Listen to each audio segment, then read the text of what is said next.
so far at home this postseason, hoping to remain that way. Coming off a loss in the playoffs, there's no better scorer in NBA history than Luka Doncic at 34.3. Yeah, man, it's the Warriors. They have a great team. Like I said, they're a championship team. So like I said, we got a team to go through to understand what it means to stop a run. Can't ask the coach to always call a timeout, and we believe in one another to be able to sometimes you got to put the ball in the basket to stop a run. Warriors trail by as many as 9. They've come back to win each of those 3 games now. All right, lots more coverage of Game 2 of the Western Conference Finals coming up. Mark Spears was in the building, and he'll be on our show. He's not one of those guys who leaves his feet all the time. They have, no disrespect to their body types, but they kind of have the similar kind of husky body type. You just can't bag them down. You just can't hit Draymond with one move into the hole. So they have somebody that can kind of, I wouldn't say guard Luka, but make it hard on him. Wiggins, the rookie. Kuminga. Kawabunga, I don't care how you say his name. Kuminga's his name. Yeah, that's his name. Yeah, but he's a rookie, so I'm not going to give his real name yet. But, there's some people down on their team that can guard him. And Luka, he going to be in chase mode all night. You got to chase Steph Curry around, Poole around, Clay around, and we'll see how it goes after that. The Mavs definitely have a chance in the series, obviously, because they have Luka Doncic. A chance to what? A chance in the series. So, it's a chance. To what? I think, again, you don't particularly appreciate the Suns and how good they were this year, and I'm okay with that. No, we're talking about Dallas. We're talking about Dallas. But I think we should give some credit to Jason Kidd and the game plan that he had from Game 3 on. They attacked Chris Paul. They blitzed him. They blitzed Booker. Like, nothing the Suns did was comfortable. And so I'm very curious to see what his game plan is with the Warriors, who are a very different team than the Suns. Different shot profile, different offensive movement. I'm also curious to see who he targets. The Mavericks, they're one of the top teams in the league in terms of ISO possessions per game. Golden State is in the bottom half of the league in guarding ISOs. So I get your Draymond. I don't think Draymond can guard Luka one-on-one. But those statistics are based off unhealthy Golden State team also. Draymond Green, he's been hurt in half the season, so okay, those numbers aren't as accurate as those numbers are. Let me say this. And we did give Jason Kidd a lot of credit. Right. He texted him. Yeah. I gave him credit. You gave him credit. That's enough credit. No. I mean, how much else you want us to give him? He did a hell of a job. He could easily say he was the MVP of Game 7 the way that he coached, no doubt about it. What I would say to you is this, though. When you look at it, can Draymond guard Luka? Yeah, but not for a long period of time. I think he'll find himself in foul trouble. I'm looking at the combination of Draymond. I'm looking at Andrew Wiggins. I'm looking at Kuminga and Clay. Now, Clay isn't the defender that he once was. He's coming back from his injury, had a 2-year layoff. I think he'll be even better next year than he was this year. But I'm just saying, you've got some bodies that's legit 6'6", 6'7". This ain't Luka with CP3 defending him. Okay, and he's CP3 coming up to the middle of his back for crying out loud. That's how short he is compared to Luka. They got some size on Golden State who know how to move their feet. Now that doesn't mean that Luka's not going to get his. He'll get his, but it'll be tougher. And I also think that other dudes are going to find it tough to get off as well. The Dinwiddies, the Cleavers of the world, the Dorian Finney-Smiths of the world, people like that. Even the Jalen Brunson, who I've been impressed by doing that throughout these playoffs. I just think it's going to be considerably tougher for them Golden State. I got Golden State in 6. Let's make some picks. Golden State in 6. Golden State championship. Okay. You want to give me games or? No, I don't care how it go. Win is a win. Okay. As long as you win. I think Golden State wins the series, yeah. Okay. Yeah. We got more. Favorite college basketball player? Respect. You can't. JJ Redick was my favorite. Like he wasn't your favorite. He was my favorite. Favorite basketball player. I wanted to go to Duke when I was a kid. I watched everything he did. What did you like the most about him? How he came off screens. And they put me in the same kind of offense when I was in college. That's how I got freshman of the year. So credit to JJ Redick. I love it. Love that. And look at me on TV right next to him. I couldn't make this up, man. I got water behind me. I got Molly here, Stephen A. Man, life is good, man. Yeah. Here we go. Life is good. By the grace of God. Yes, 16 years ago, him and I met in spring of 2006. Yep, in St. Monica High School in Santa Monica. And he told me the same thing. I just got to think that off the top right now because watching him, there were so many times, and you notice, Monica, as a player, former player watching the game, when you see a guy get stripped and turns the ball over, and then the camera panels down to the other end, and you don't see that person literally come into the frame when he's the one that turned the ball over. As a former hooper, you're saying, yo, come on, man, you got to give me something. Now, I know that what he brings to the table offensively massively outweighs how deficient he is on the defensive end. But damn, that's number one. Number two, look, this team took 48 threes. They only made 11. In the first half, a lot of those threes were wide open threes. So as much as we're going to sit up here and praise Golden State for their defensive efforts, Monica, and I get it, Andrew Wiggins, he played his tail off defensively, stayed attached, was detail-oriented, stayed according to the scouting report. But at the end of the day, Luka typically makes shots that are challenging, difficult shots. So for me, if they're knocking down threes at a high clip, we're not talking about how great Golden State is defensively. We're talking about how they're shooting lights out. So, look, game one is a feel-out game. We all know this.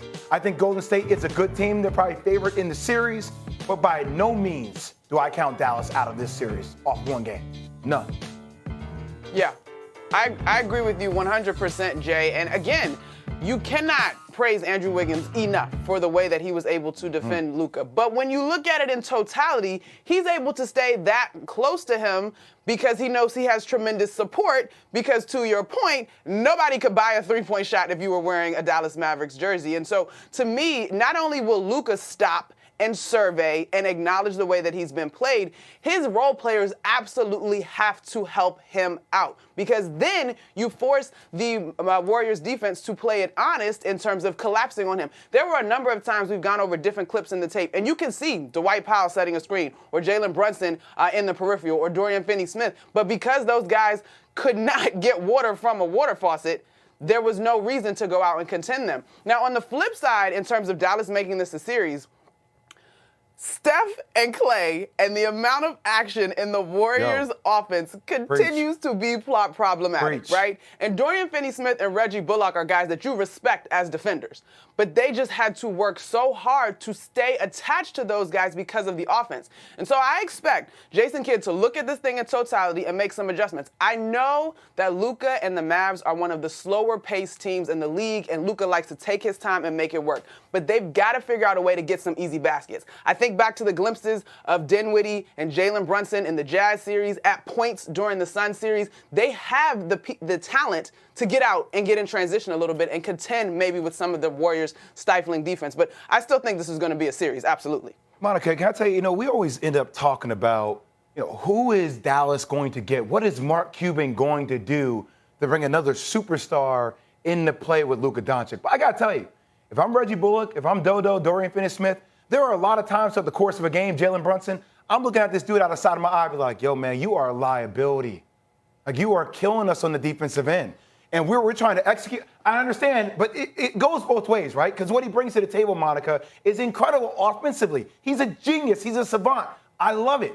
But there are times if you're executing, if you're out there, you're denying passing lanes, you know this back screen is coming, you actually play, and then you see him stand up and he gets you beat because of that continuity, that exposes him more because you can't hide him in the defense. Whereas vice versa to a degree with Steph Curry when he's on Dorian Finney-Smith, they didn't involve him in a lot of action. Steph was just sitting in the corner, saving his legs offensively. So that's my thing. If you're taking away Luka's legs defensively by making him move with constant movement, that takes away from some of the energy and the pop he brings to the offensive end. I'm just trying, it may not be fair, but we all know life ain't fair. I'm still looking at him a little bit sideways if you can't give me some kind of effort defensively.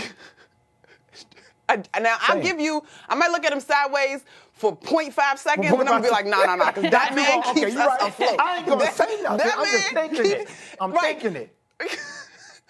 I might think it, and then I'm going to say to myself, you know what? This is what it is to be a teammate. I'm going to be better on the defensive end for him because I know he carries me on the offensive end. But, Jay, you're right, Jay, but I think when we start talking about, and you've been talking about your top 5 today, talent and the ability to score covers a multitude of shortcomings. As much as you and I might get excited about defense, we don't have debates about top 5 defenders, and you can argue whether or not Dorian Finney-Smith, not so much Draymond, because Draymond has been highly touted and appreciated as a defender, Reggie Bullock, you can argue whether or not those guys have gotten their due, and I think part of the reason that the conversation is around Andrew Wiggins' defense last night is because we don't discuss him as a defender often, right? And so the reality of the league is the guys that make buckets, we're going to figure out everything else. And I will go back to some reporting that Cassidy Hubbard did in the Phoenix series where Jason Kidd talked to Luka about the 2 seconds. Like, we just need you to hold for a short enough amount of time that we can support you defensively as a team. 2 seconds. Just give me 2 seconds. Just come on, get in that stance. Give it to me. I'm going to keep it PG. All I'm saying is that What? Monica, Oh, wait a what minute, just wait, happened- no. What? What is happening? All I'm going to say, Wait a minute. Monica, is, That's not, no. Let's bring it back. Come on, Christine, get it back on track. I'm bringing it back. All I'm saying, though, is but we are talking about defense to a degree in this series, though, right? Because what we've done, how the conversation has shifted. We're talking a lot about Jimmy Butler, right? People are saying, hey, he's a top 5 player in the league. I'm not saying he's my top 5 player in the league, but conversations are starting to trend in that direction. And what do you value about Jimmy Butler is that offensively, he's kind of went to a different level that we've seen in years past, right? His stats in the postseason are comparable to Michael Jordan in the single postseason, which is absurd. But what he brings to the table defensively, Jason Tatum, we're now calling him a top 2-way player. So I know what you're saying about we don't factor defense in as much as offense, but it is starting to trend as what kind of player are you on both sides of the court? Okay, let's stay in the West.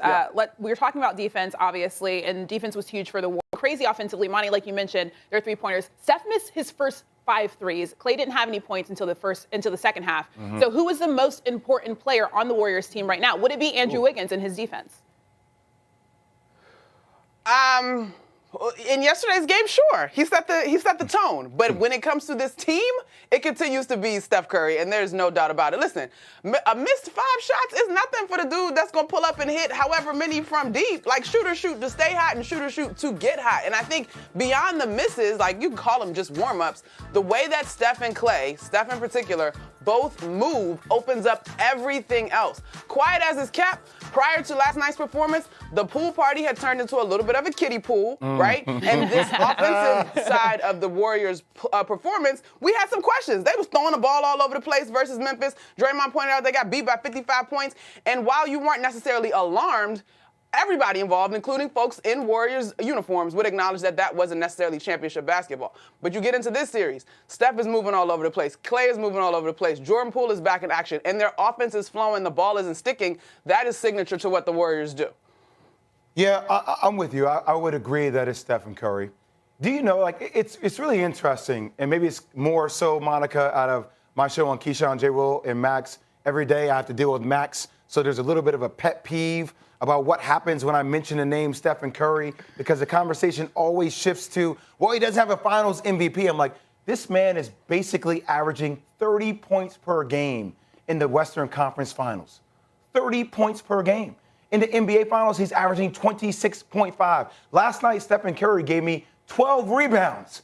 12 rebounds as a smaller guard. So his ability to constantly move, along with buying time for Klay to come alive in the third quarter, when they hit offensively, and that's going to be the challenge for Dallas, right? If Steph and Luka cancel each other out, if Klay comes to the party, along with what Jordan Poole did against Max Kleber, oh my, last night, you talk about Luka being a liability, they targeted Kleber as well, right? All the time, and Jordan Poole had him on skates. This team just has such a high offensive power clip that if they all hit in all cylinders, it's going to be a problem for Dallas the whole series. All right, Monty, let's take our talents to South Beach. We're living vicariously.